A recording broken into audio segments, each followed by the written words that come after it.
Dit is die kyk van harte, die emosie wat steel,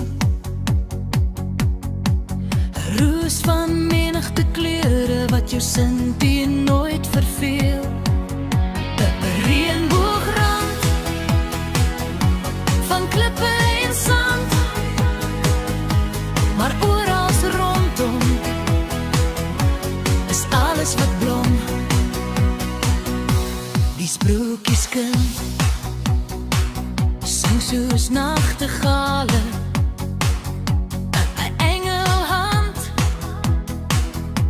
wat breek oor dae.